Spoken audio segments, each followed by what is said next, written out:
I'm Liam, Devon's AI co-host for the Devon Taylor podcast. Have you thought about building a real estate portfolio? Join my community called Sub2, led by Pace Morby. It's changing the game. Instead of using banks or needing perfect credit, they teach you how to buy homes using creative finance, like taking over existing mortgages, negotiating directly with sellers, and finding ways to build wealth without the usual roadblocks.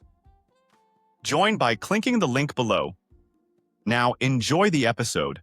Bye now. Devon Taylor, Devon Taylor, Devon Taylor, Devon Taylor, Devon Taylor podcast.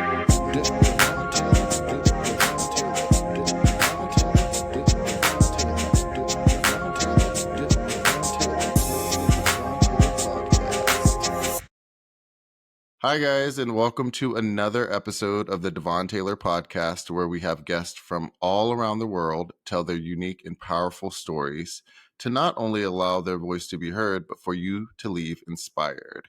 Today's guest is someone whose life was changed, flipped upside down from a moment that changed everything. He is a veteran, an author, and a fierce advocate for justice, but his journey wasn't easy. So I'd love to introduce our next guest, Barry Todd. Hello. Hello, and thank you for having me, Devon. Of course. Thank you for being here. I'd like you to just really start with your story. It was sent to me and I read it, and I was just amazed by what you've been through and how resilient you've been. And it's kind of in theme with everything we do here at the podcast, just kind of telling stories about people who have been through something that has changed their life and kind of motivated them, for this next phase. So if you can, for the audience, just kind of tell us what your story was. It's a riveting true story for everyone, but especially for anyone that's been presumed guilty until proven innocent. Simply, my wife and I were out with some other retired military couples. We were threatened, and then I was viciously attacked, not by one man, but two men, twice, one of them wielding a knife. And then when the police arrived with no investigation, no due process, I was arrested and charged with attempted murder and aggravated assault. And this thing went on for literally over 26 months, 4 grand juries. And the funny thing about it, Devon, is the entire thing was on video.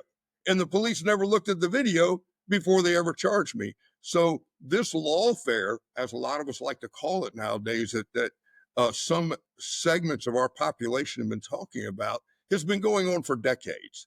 And the underlying system has been turned upside down to where you are now presumed guilty until proven innocent. And this needs to be fixed. And that's why I wrote the book.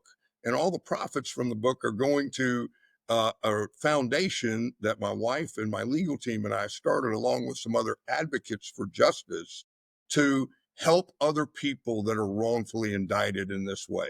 Because if you don't have money, they're going to run over you. What would you say, what was your feeling during that moment? Obviously, you said there was a video. Were you aware that there was a video during the altercation? No.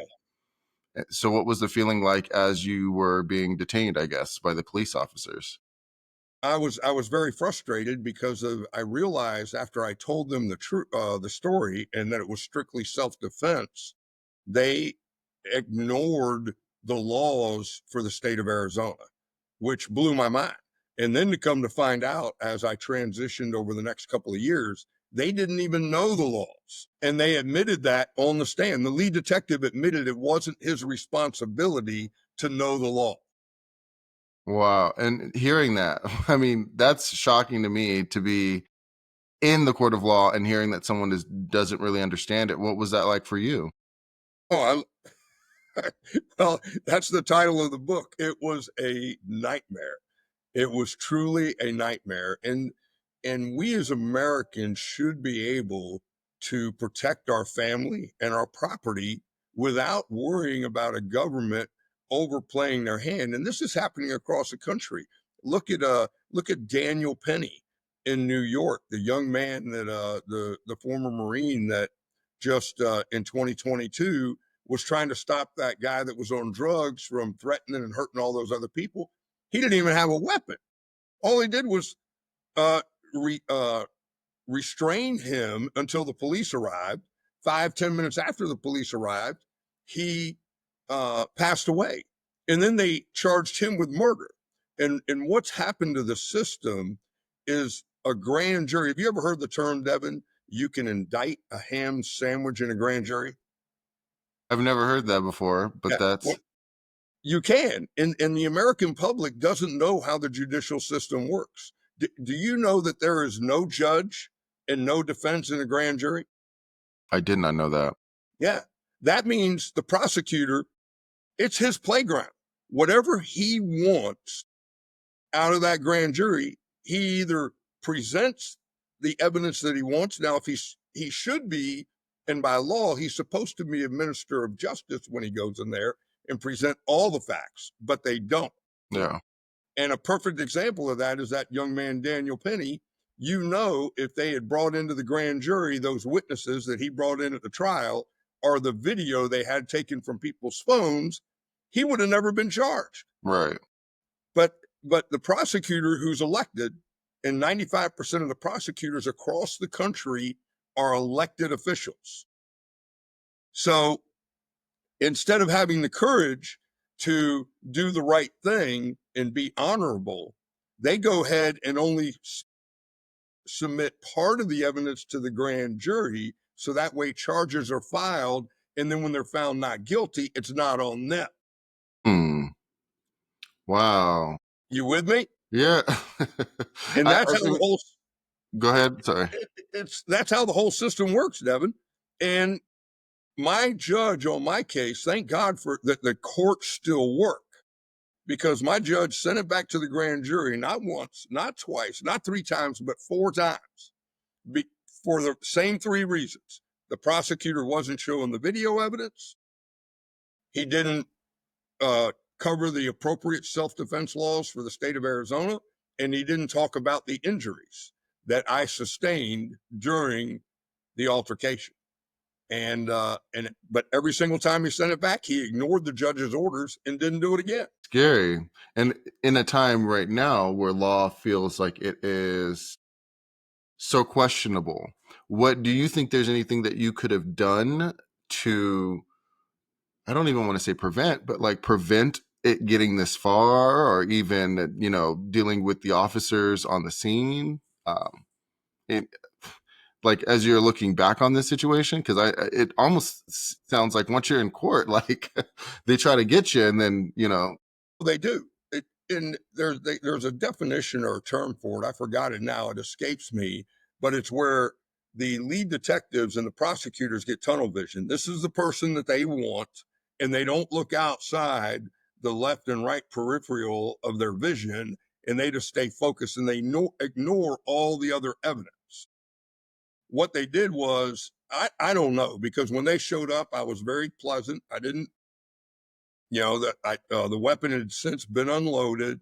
The ambulance showed up to help the young man that was wounded.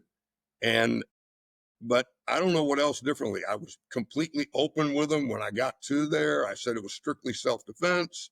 I was attacked, but I to this day, I don't know. And matter of fact, in the incident itself, there were 16 cameras in and around the building. I walked away from this guy 3 times. He was trying to fight me 3 times.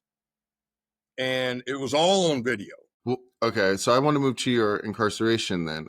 What kept you going through those moments, like through those dark moments, and having to defend yourself, knowing that you were innocent? Number 1, God, Jesus Christ, our Lord, my faith in Jesus Christ. Number 2, the support of my family, friends, and clients. And number 3, my military ranger training. That you never, ever surrender. You never give up the battlefield, and you never leave a fallen comrade to fall into the hands of the enemy.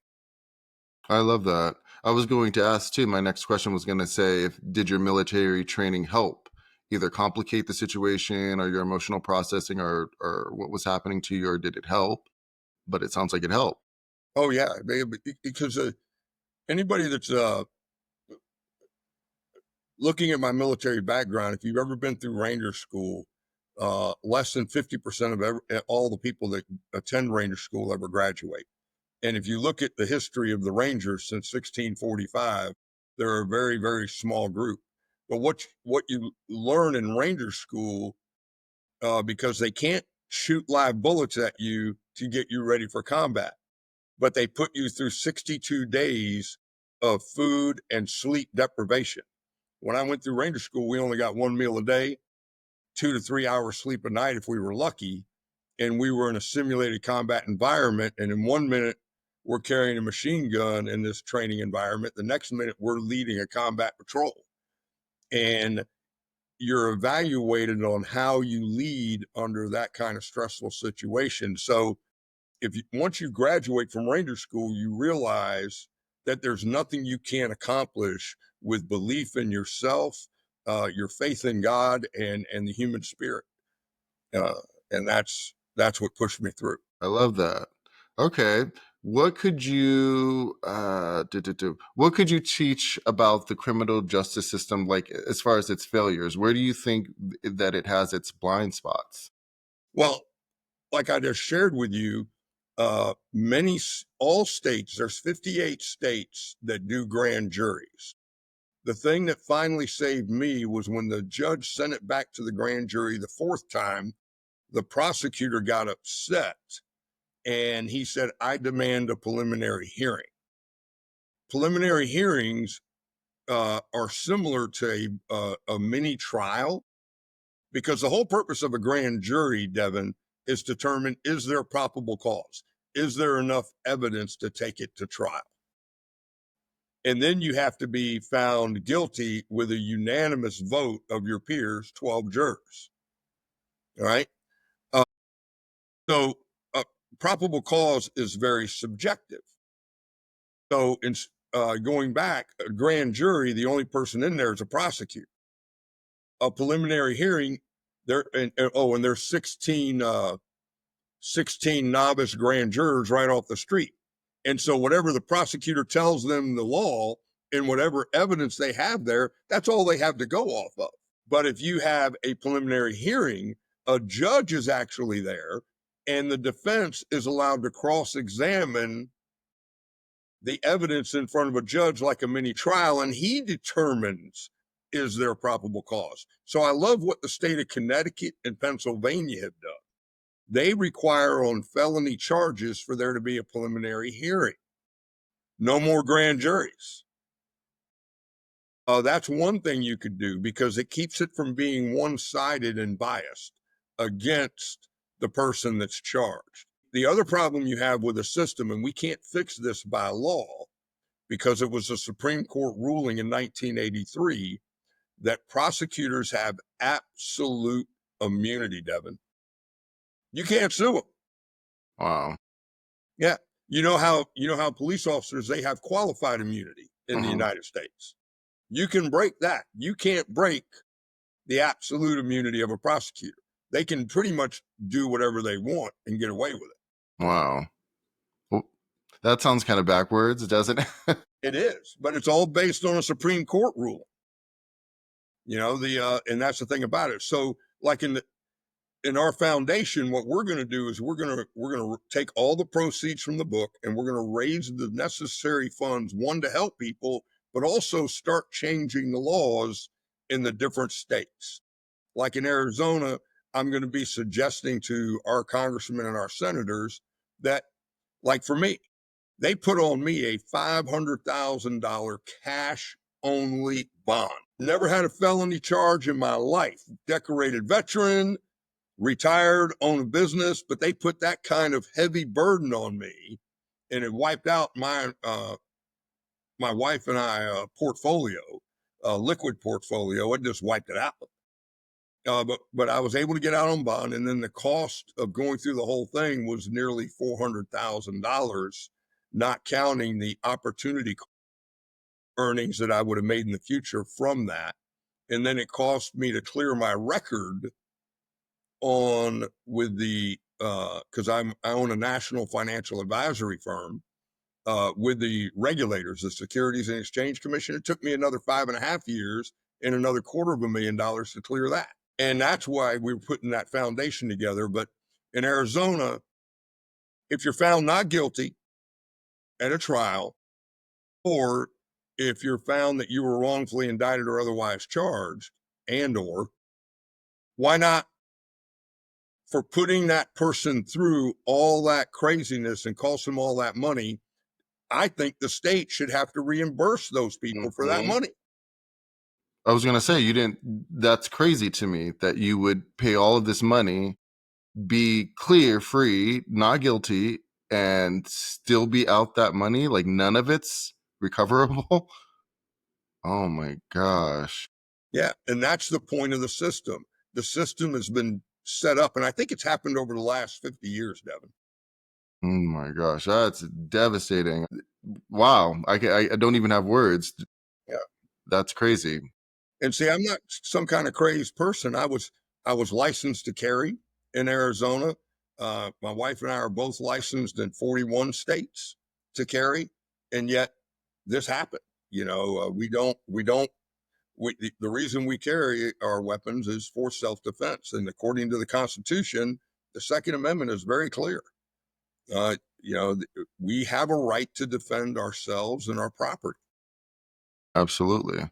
And I want to ask too, if someone's listening to this podcast who found themselves in a self-defense situation tomorrow, what are the top 3 things they should absolutely need to know about their rights? Number one is do not say a word to the police, because it doesn't matter what you say.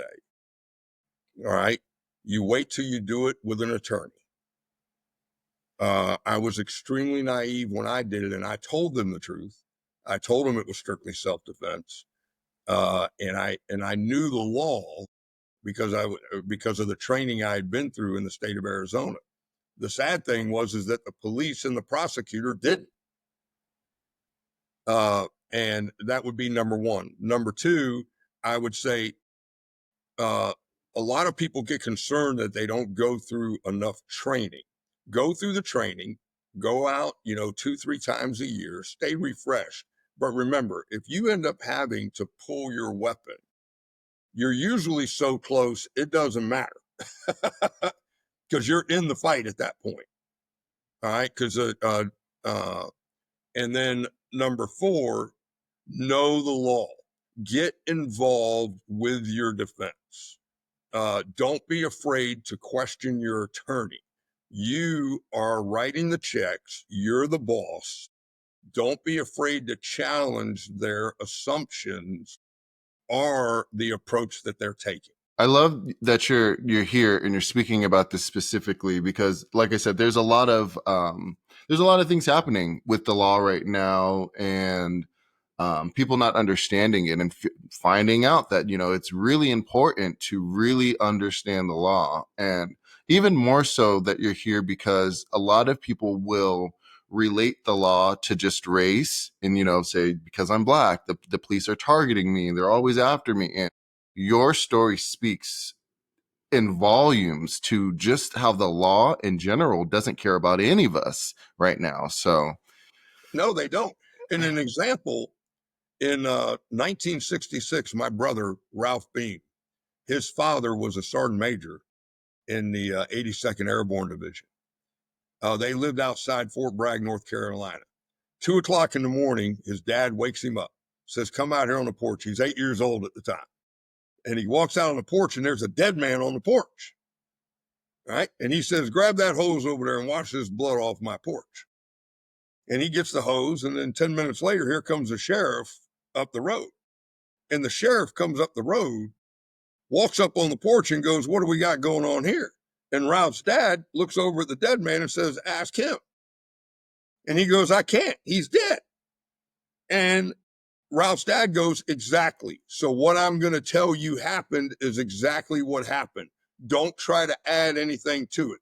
The man was breaking into my house. I have 7 children and my wife here, and I put 2 shots in his chest.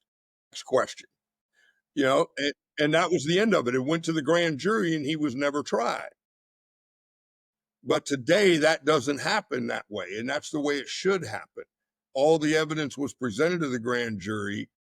So there were no charges in 1966. And what's happened is because of some of the crime levels that they've had in some locations, they've passed laws to limit us. As an example, I never had a charge in my life. I was put on pretrial confinement. Do you know what that is? Wow. Isn't that when they kind of like hold you before your trial date? Or And excuse me, pretrial services. It's like being on probation, right? I'm wow. supposed to be presumed innocent, but they take my guns. I'm not allowed to drink any alcohol or anything. So that went on for like over 2 years. Uh, I got called monthly and had to go in and pee in a bottle while I had a 21-year-old watch me hold my tillywhacker. And then every 2 weeks, I had to request permission to travel to the court, even though I had offices across the country for my business. And I had to get permission to travel on every one of those. I missed some personal weddings and stuff because I wasn't allowed to travel, and the court denied them. And then every 2 weeks, I had to go in and meet with my pretrial services officer, who was literally, his office is in the probation office, and he just got out of college. I'm a decorated veteran. I own a national business, and he's going to try to psychoanalyze me. I'm like, really? Wow. Just Yeah. the mental gymnastics they were putting you through. That's insane. Yes. Yeah, it is. So I want to move on to your book. What made you decide to write that, Stand Your Ground, and how has that process been a part of your healing? Well, after we got all the stuff done, after the 8 years of going through this nightmare, I prayed and talked to my wife, and I realized that the best way to get the word out about this lawfare, and then you see it going on across the country, from Mayor Adams to Kyle Rittenhouse to Daniel Penny or George Allen, all these people that are being wrongfully indicted, and it's costing them hundreds of thousands and millions of dollars, and nobody's holding the system accountable. And so we need to start getting the word out and start helping Americans and helping our fellow citizens, because that's what it's about. God said, the more you help my children, you help them. And so that's why I decided to write the book and start the foundation so we can help other people, because it's not about the money, it's about doing what's right. Proverbs 2:15 is if you go on my website and stuff, standyourgroundbook.com, that's what led me to this, a Solomon proverb that talks about, you know justice is terror for the evildoers. All right. And it is. And there's so many evildoers in our system right now, and it doesn't matter what your race is. I am so tired of that. We're Americans. We're not sheep, and we have a right to defend ourselves, our property, our family, and do things within the laws of the Constitution. I love it. Tell us more about your foundation. What kind of impact have you seen it make so far? What's your vision for it moving forward? I truly love this all. This is so great, by the way. Well, the foundation, we actually stood it up about 2 years ago, but we really didn't roll it out until this month, the month of June, when the book rolled out. And the goal is to sell 1 million books or more. All the profits are going to go into the foundation. Then we're going to endow it.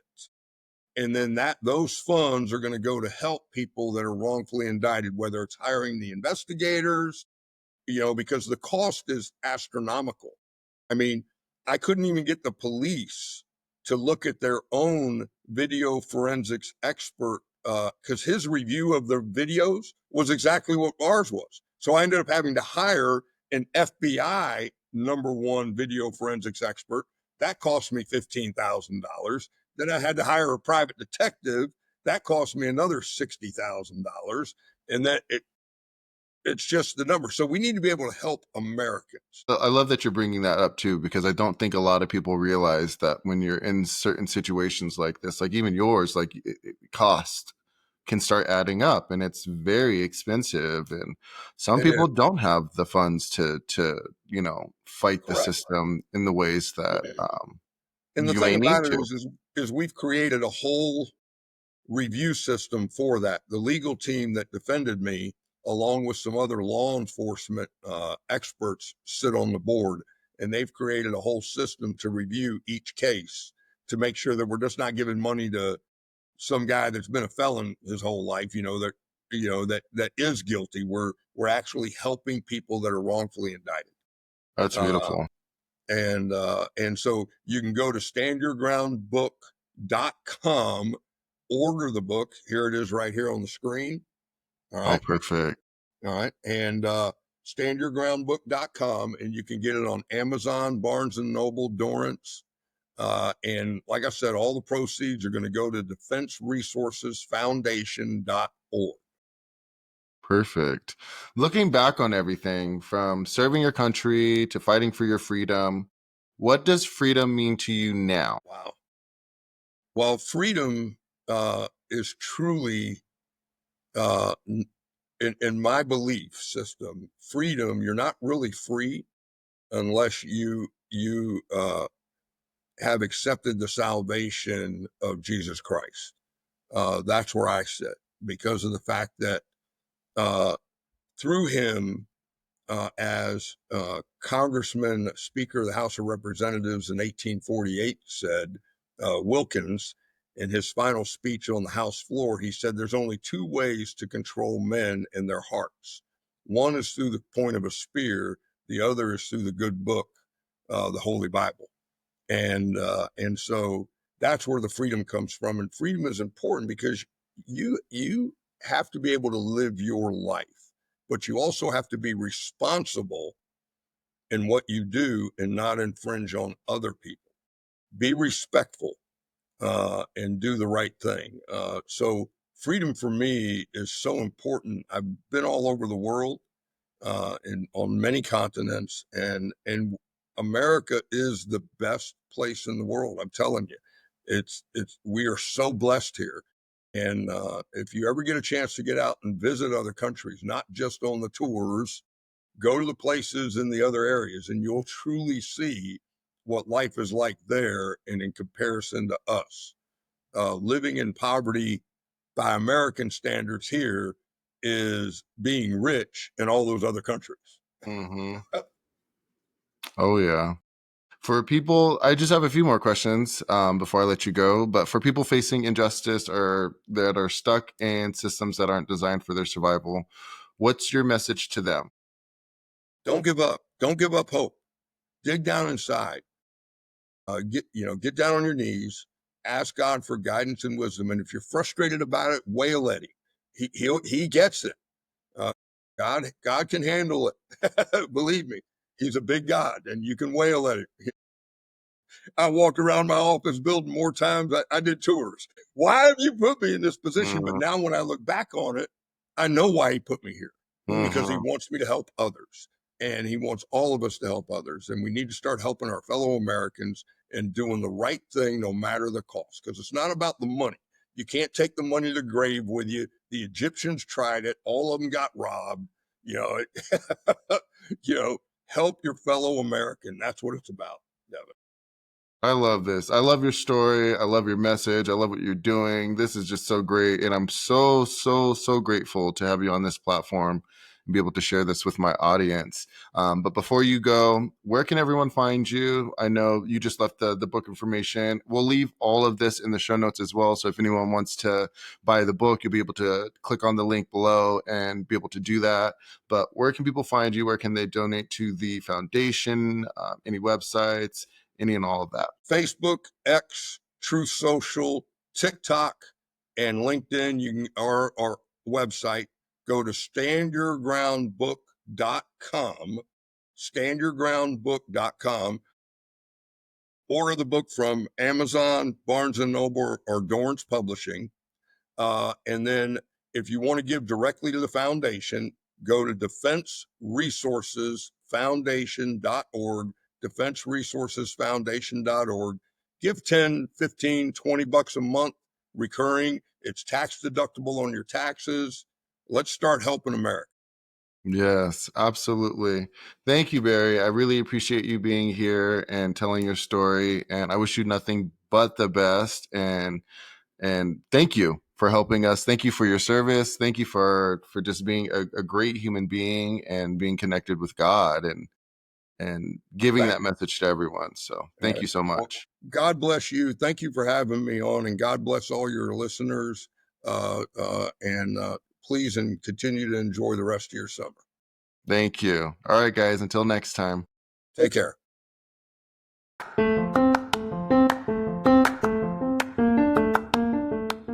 Hey guys, it's Icarus here. And Amelia. And I'm here to tell you if you'd like to join our brand new adventure. Go to DevonTaylorAuthor.com to learn more. And check out the cool items like the new bucket hat. Yeah, and so much more. See you guys there.